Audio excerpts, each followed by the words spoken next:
posisi kita sekarang pedagang apa pembisnis, nggak bisa langsung kaya. Nah, orang yang akhirnya nggak pernah maju, siapa mereka yang nggak pernah mau belajar dalam usahanya? Bukan yang orang mancing, Bib. Mancing kagak lagi belajar. Iya, nyebur dia. Rasa nyebur. Ya kan disebut ada 3 tuh kalau orang usaha tuh ada 3 orang bisnis tuh. Yang pertama dia harus dapat ilmu, yang pertama dia harus dapat duit. Kalau dia nggak dapat duit, dia harus dapat ilmu. Kalau dia nggak dapat ilmu, dia harus dapat relasi. Berbisnislah kalian dan berdaganglah kalian. Berbisnis untuk keuntungan kalian jangka panjang, berdagang untuk kalian makan hari ini. Kalau pengen maju, bangunlah pembelajaran dari strategi yang kita mau bangun. Miskin ente.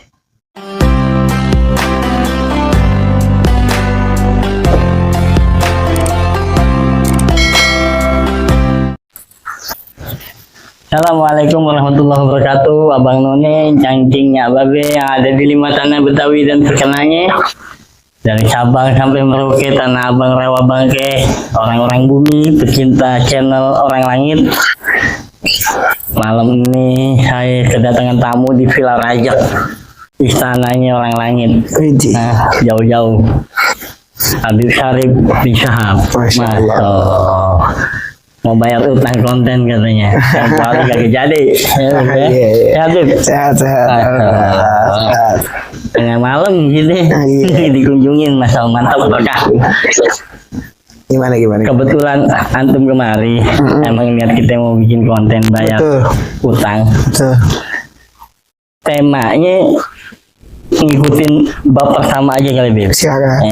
Kalau yang ngikutin Orang Langit, yang konten SPBU pasti udah pernah lihat konten belajar bisnis kalau nggak salah juga. Ini lupa, yang bikin yang lupa.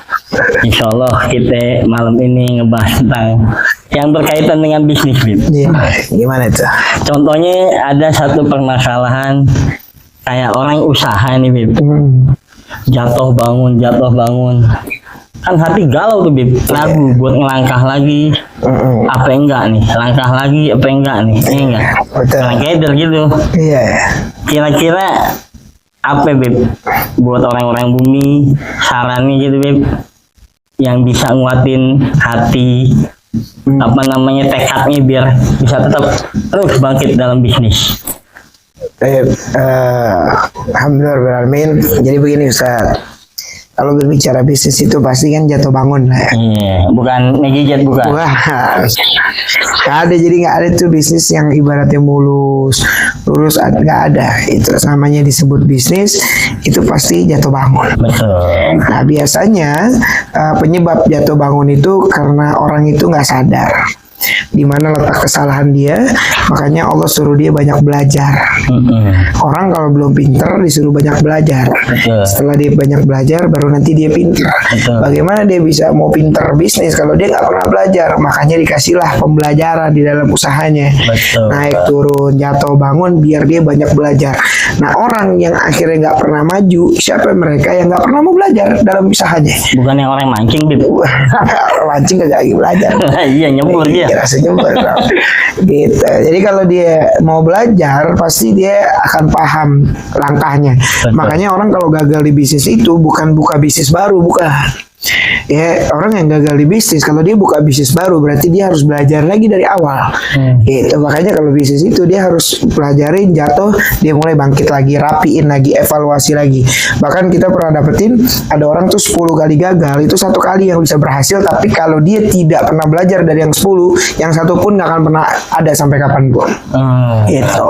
Jadi prosesnya itu panjang, naik turun dan sebagainya. Nguatin hatinya gimana? Kalau kita tahu bahwa ini adalah sebuah pelajaran dan kita tahu ini sebuah ilmu, ya santailah karena akan ada perbaikan di kemudian hari. Gitu. Tapi kalau kita menganggap ini gue gagal, secepat itu mengambil keputusan dalam hidup padahal belum tahu gagal atau berhasil di tangan siapa. Bahkan sampai sekarang ada orang yang gagal di bisnis terus ditanya, ya kayak Ana nih pernah ditanya sama orang kan, ente pernah nggak gagal dalam bisnis? Ana jawab, Ana nggak pernah. Kok bisa kayak gitu? Iya, karena semua yang orang anggap itu gagal, tapi bagiannya adalah ilmu yang membuat kita sampai dengan saat ini. Artinya kita nggak bisa bilang itu gagal loh, karena itu ilmu semuanya. Kalau gagal itu berarti nggak dapet apa-apa. Betul. Ya, tapi saya usaha nggak dapat untung ya, tapi kan lu dapat ilmu. Betul. Berarti lu tetap ada profit, lu tetap ada keuntungan walaupun tidak berbentuk uang. Tapi Materi. berbentuk pembelajaran, berbentuk ilmu. Ya kan disebut ada 3 tuh kalau orang usaha tuh ada 3 orang bisnis tuh. Yang pertama dia harus dapat ilmu, yang pertama dia harus dapat duit. Kalau dia nggak dapat duit, dia harus dapat ilmu. Kalau dia nggak dapat ilmu, dia harus dapat relasi. Link dah. Iya, jadi kalau hari itu dia nggak dapat duit, maka pastikan hari itu dia dapat ilmu. Pastikan juga hari itu dia dapat relasi. Nggak dapat juga, minimal dari 3 itu nggak boleh yang nggak ada di dalam usaha Harus dia. ada salah Harus satu. ada, baru dia bisa tenang jalanin usaha. Benar. Nah, kalau kayak kita yang ngambil dari sahabat Nabi nih, Bib. Iya, Empat khalifah ini kan sahabat Nabi, salah satunya pengusaha bisnis, Bib. Sayyidina Utsman. iya, Yang sampai sekarang rekeningnya aja masih ada katanya, Iya, ya kan? betul. Nah, kiranya ada nggak, Bib, metode yang bisa didawamin para pemula, apalagi yang orang mau usaha baru gitu, Bib. Metodenya Sayyidina Utsman yang mudah, gampang dipahamin buat pemula, Bib. Iya, oke. Kalau kita belajar dari sahabat Nabi dalam dunia dagang atau dunia bisnis ya, Iya. tepatnya bisnis. Yang pertama mereka itu memisahkan dulu antara perdagangan dan bisnis. Jadi bisnis sama dagang ini beda tak? Oh, beda. Beda.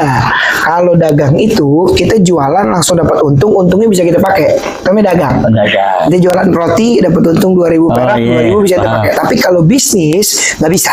Bisnis itu namanya dividen, profit tahunan, jangka panjang, ya yang dimana kita usaha setahun baru kelihatan yang namanya dividennya atau BEP-nya, break even point-nya, balik modalnya dan sebagainya. Muter itu. Muter. Gitu. Nah, zaman sekarang dia pengen berbisnis tapi dia nggak ngerti metodenya.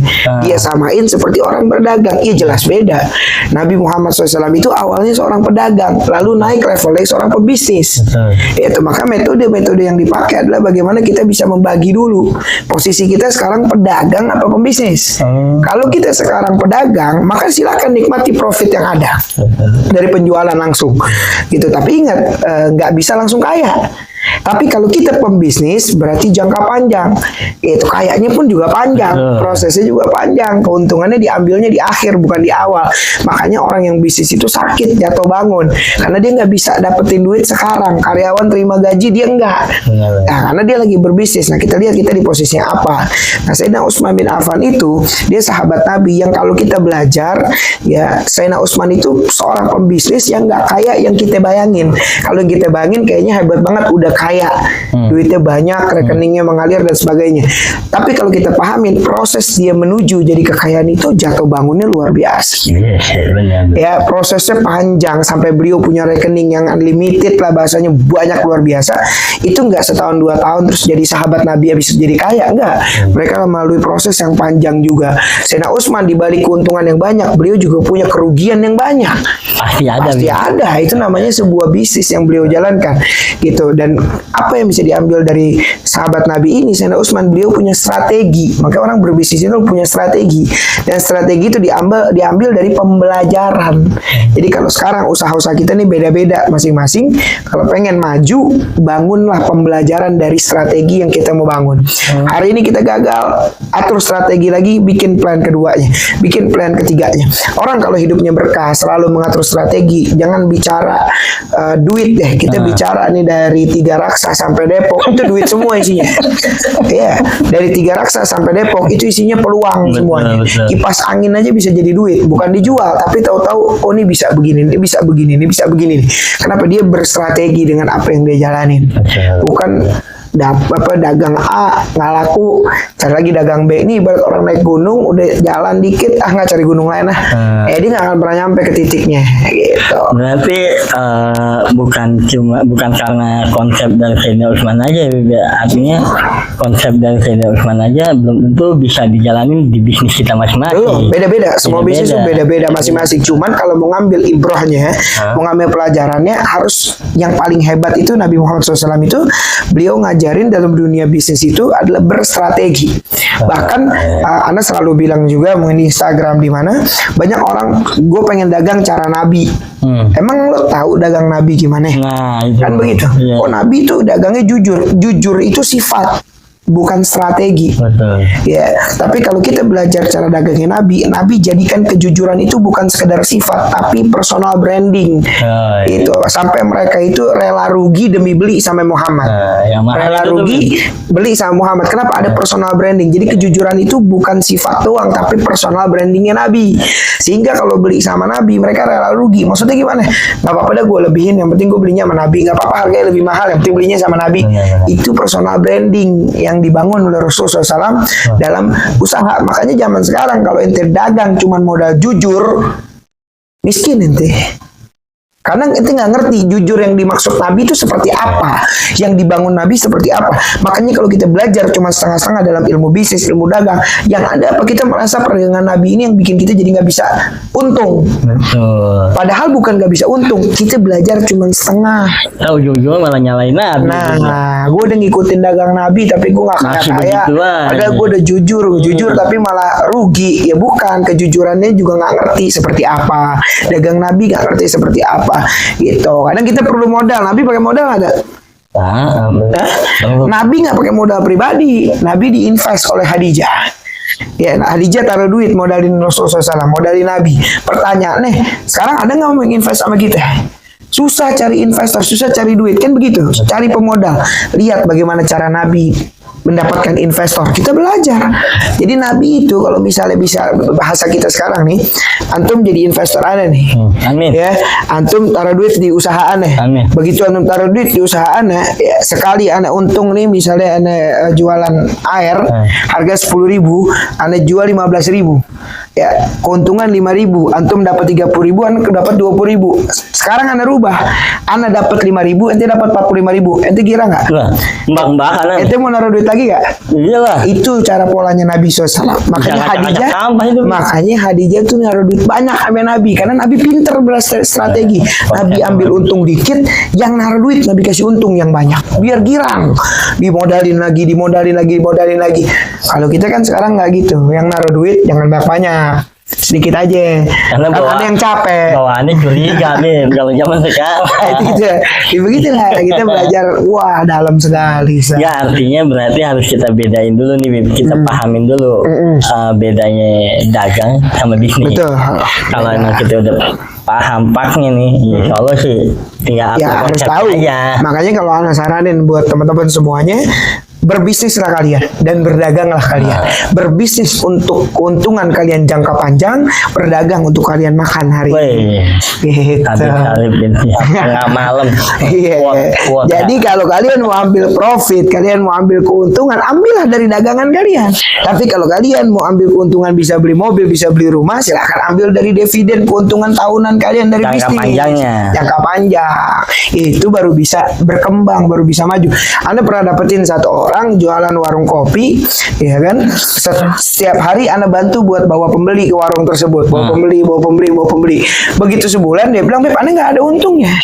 Gak mungkin Anda bilang, yang namanya ada orang beli berarti ada untung. Betul. Sementara setiap hari ente dapat omset 200.000, 300.000, tapi kenapa nggak ada untungnya?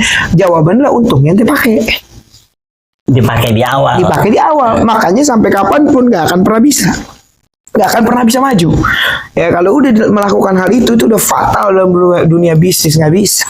Itu jatuhnya ilmu dagang. Nah, nanti dagang aja udah. Kalau mau ambil modal 100.000, belanja 50.000, 50 untung. Ente comot 50.000 aja, 50.000 putar lagi, silakan. Cuman kalau mau bulanan terus ente make dulu buat bayar ini, udah 2 bulan gulung tikar. Benar. 2 bulan gulung tikar. Ini Beb, terakhir dah. Nggak tahu dah ini berkaitan sama bisnis apa enggak ya? Yang berhubungan sama majelis juga nyelengkat sih, karena ini banyak dialami. Terkadang ada para jemaah gitu ya, hadir ke majelis niatnya bukan cuma sekedar ingin hadir majelis ngaji tapi ada niat terselubung dunianya. Contoh biar berkah gitu. Allah, biar usahanya lancar, biar dapat kerjaan. Nah, tapi ketika dia Allah kabul, usahanya lancar, kerjaannya ada, ya enggak. Ya Allah, pengen punya motor punya, majelisnya kagak lagi. Nah, ini menarik ini saat ini menarik. Jadi hidup itu ada dua, ada ujian, ada anugerah. Ada ujian, ada anugerah. Ada orang hadir majelis itu anugerah dari Allah. Itu anugerah dari Allah. Dia hadir majelis, duit nggak ada dia ngaji. Duit nggak ada dia ngaji, duit nggak ada dia sholatnya bagus, duit nggak ada ibadahnya bagus. Tahu-tahu dapat kerja. Itu kerjaan ujian tuh, bukan anugerah tuh. Ada yang bilang, alhamdulillah gara-gara aneh ngaji aneh dapat kerjaan. Enggak. Kalau kerjaan ente malah bikin ente jadi nggak ngaji, itulah kerjaan ente adalah ujian, bukan jadi anugerah. Iya, karena kenapa? Itu yang jadi penyebab. Contoh kita sholat berjamaah di masjid bagus, duit mah nggak ada, ngaji rajin. Begitu ada duit kita pikir nih kerjaan ini adalah anugerah. Alhamdulillah berkah ngaji, aneh dapat kerjaan. Akhirnya jadi nggak ngaji, berarti itu kerjaan ujian, bukan anugerah. Catat baik-baik, itulah ujian dalam hidup kita begitu. Akhirnya apa yang terjadi? Allah kasih 3 hadiah. Sampai tuh. Apa hadiahnya? Aqua. Bukan. Mineral. Wah, ini masuk brand nih. Mineral. Akhirnya apa yang Allah kasih itu 3 hadiah. Yang pertama susah tiada senang. Kerjaan dapat, cuman nggak ada senangnya.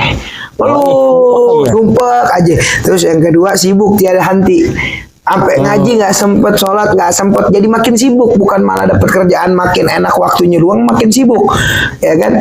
Terus susah tiada senang, sibuk tiada henti, sama kurang tiada cukup. Akhirnya jadi kurang, kagak cukup. Padahal waktu ngaji ini kagak bawa duit nih. Sekarang sekarang punya duit, tapi di pengajian tetap aja kurang kurang Ustaz. Ini ada masalah ini, ada masalah ini. Itu jadi ujian, bukan anugerah lagi. Jadi yang ente kejar sekarang anugerah apa ujian? Kalau kejarnya anugerah, ya jadiin kerjaan kita semakin kuat kita ke majelis. Kerjaan kita makin kenceng kita sholat, ngaji dan sebagainya. Begitu gara-gara tuh kerjaan tuh perdagangan semua bikin kita jadi perpaling, selesai. Itu bukan anugerah, bohong. Jadi kalau ada orang bilang gini, alhamdulillah berkat antum doain, aneh jadi dapat kerjaan. Terus gimana? Iya, nih jadi jarang ngaji. Catat tuh itu ujian, itu bukan anugerah. Jangan dipikir tuh dari doa Habib, nggak ada. Cuma yang nggak usah ngomong begitu aja ya. Iya. Jadi kesannya gitu kayak ngedoain orang biar jadi nggak bisa ngaji lagi gitu. Tapi sebetulnya balik lagi ke dianya sih. Kalau emang dia bisa mensyukuri, dia ngatur waktunya. Dia atur waktunya, itulah jadi anugerah kerjaan dia. Betul. Jadi penolong, jadi kebaikan. Orang yang kayak begitu tuh, wah hidupnya mah enteng, berkah. Berarti itu emang doanya dikabul, ada berkahnya. Ada berkahnya. Dan biasanya orang kayak begitu kagak bakal ngomong. Sebab kenapa? Dia cuma ngerasain luar biasa. Iya, sekarang orang ini ya udah Allah kabul. Ini aneh belum kan udah kerja, begitu aja dan akan diuji terus. Banyak dulunya. Hati-hati lah. Betul. Kalau kata guru aneh namanya bebel, bego lancar. Yang begitu mah jangan jangan habis sudah begitu teman-teman semuanya. Ya Masya Allah, pokoknya ya sebetulnya masih banyak pengen kita obrolin, cuman berhubung waktu udah mau imsak ya. Udah mau imsak, udah gitu mungkin Habib juga butuh istirahat ya kan, karena kita udah menjelang pagi, masa kita balapan ayam jago kan nggak mungkin. Iya, buat orang-orang bumi yang nonton channel XPBU seruput bareng ulama, saksiin terus channel XPBU, jangan bosan walaupun channel XPBU nya ini tayangnya anggot-anggotan dah, karena nyari narasumber datang sendiri, nggak pakai diundang. Ini emang langka, agak pakai diundang, di telepon. Orang mau pergi dia datang. Insya Allah malam ini ada berkahnya. Mudah-mudahan apa yang kita bicarain, intinya ini pembicaraan sih daging semua, Beb. Kalau orang yang bisa ngambil ya. Banyak banget ini, ada quote-nya, ada banyak dah pokoknya. Nanti bacain sendiri, dengerin sendiri ya kan. Mas Ani yang ngejain lagi cuma punya esai. Pokoknya saksiin terus channel XPBU di channel YouTube Orang Langit berikutnya dengan narasumber yang lainnya. Billahi taufik wal hidayah. Assalamualaikum warahmatullahi wabarakatuh. Mantap. Terima kasih yang telah menonton video ini. Semoga bermanfaat. Jangan lupa like, komen, dan subscribe.